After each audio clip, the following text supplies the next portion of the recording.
পকড়াও পকড়াও পকড়াও pop pop এই পকড়াও পকড়াও দিচ্ছি বসো না না পপ পপ পপ দিচ্ছি।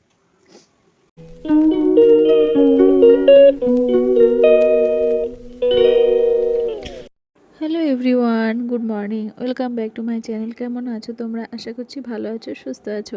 আমি মন চলে এসেছি একটা নতুন ব্লগ নিয়ে। আই হোপ আজকের ব্লগটা তোমাদের ভালো লাগবে। তো সকাল সকাল একই বায়না থাকে, স্কুলে না যাওয়ার, কান্নাকাটি এই নিয়েই আছে আর কি। সকালটা খুব খারাপ কাটে আর কি। কী আর করবো, বাচ্চা তো থাকলে এমন হবেই। কাঁচা ঘুম ভাঙলেই তো বাচ্চারা কান্নাকাটি করবেই। আর এখন ঠান্ডা পড়েছে, ও একদম ঘুম থেকে উঠতে চায় না। দেখো মুখটা কালো করে রয়েছে। আর খুব ভুলিয়ে ভালিয়ে ওকে ড্রেস পরাতে হয়, ড্রেস পরতে চায় না, কিন্তু কী করবো, স্কুলে তো পাঠাতে হবে। আর সেই জন্য আমি ওকে ভোলানোর চেষ্টা করছি। তার মধ্যে মানে পাপাকে বললাম তুমি একটু খেয়ে নাও, কতক্ষণে হবে তার নাই ঠিক। তো রুটি আর একটু পালং শাকের তরকারি খেয়ে নিল। আর এই যে আমরা যাব ইভানকে দিতে। আমিও রেডি হয়ে গেছি। আর এদিকে হলুদ আর আদা, তুলসী পাতার জল এটা করে দিয়েছে ইভানের পাপাই, ও করে দেয় এটা আমার জন্য। তো আমি খেতে পারিনি, ভাবলাম যে একটু পরে ওকে দিয়ে তারপরে এসে খাবো, তো রেখে দিলাম। তো একটু একটু খাচ্ছিলাম, কিন্তু প্রচণ্ড গরম।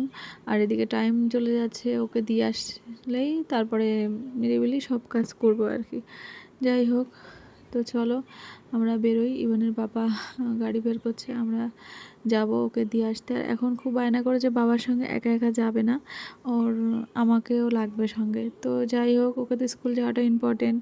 আমার এই সকালবেলাটা আমাকে রেডি হয়ে যেতে ইচ্ছে করে না, কিন্তু কি করব, যেতে হবে ওর জন্যই। তো কোনো রকম একটা টপ পরে চলে গিয়েছিলাম। তারপরে এসে দেন আমি এই যে হলুদের জলটা খেয়ে নিলাম। তারপরে একটু মাছ ভেজে নিলাম। আর যাওয়ার আগে একটু ভাত রান্না করে গেছিলাম, সিদ্ধ ভাত, তরকারিটা আর করিনি। তো ওই মাছ ভাজা, আমার জন্য একটা উচ্ছে সিদ্ধ আর আলু মাখা করেছি। তো এটা দিয়েই আমরা দুজন মিলে এখন ভাত খাচ্ছি। ইভান তো স্কুলে, হ্যাঁ, ওর টিফিন বানিয়ে দিয়েছি ওকে। আজকে পাস্তা দিয়েছি, পাস্তা টিফিন করবে। আর একটু কেকটা খেয়ে গেছে, একটু হালকা পাতলা। আর দেন তারপরে আমরা খাওয়া দাওয়া করে এই যে রান্না করতে আসলাম। আজকে রান্না করব হচ্ছে লাল শাক আর ফুলকপি দিয়ে মাছের ঝোল, আর হচ্ছে লাউ ঘন্ট, ব্যাস। আর ইভানের জন্য ফুলকপি আর পালং শাক, গাজর সব কেটে রেখেছি, এগুলো সিদ্ধ দেবো আর কি। ও সিদ্ধটা ভালো খায়। এই যে নিয়ে যাচ্ছি ওকে দিতে, ও চলে এসেছে। আসার পরে ওকে স্নান করিয়ে দিয়েছি। আর এখন একটু বাটার দিয়ে ভাত আর ওই যে ফুলকপি আর পালং শাকটা দিলাম, যে ওটা খেয়েছে। আর অল্প ভাতটা তেমন একটা খায়নি।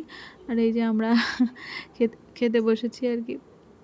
তো আমরা কি রান্না করেছি তো দেখালাম, পালং শাক, আর এই পালং শাক বলছি, সরি, লাল শাক। আর ওইদিকে মাছের ঝোল ফুলকপি দিয়ে, আর ওর জন্য পালং শাক আর ফুলকপি আর কি। খাওয়া দাওয়া করে দেন আমি একটু রেস্ট নিচ্ছিলাম। আর ইভানের পাপা তারপরে পরে বেরিয়ে গেল। আর ইভান ততক্ষণে ঘুমিয়েছে। আর সন্ধ্যার দিকে আমি চাটা করে নিয়ে আসলাম, তার মধ্যে ইভানের পাপা চলে আসলো। দুজন মিলে একটু চা খেলাম। আর ইভান ঘুম থেকে উঠবো ভাব, একটু পরেই উঠে যাবে।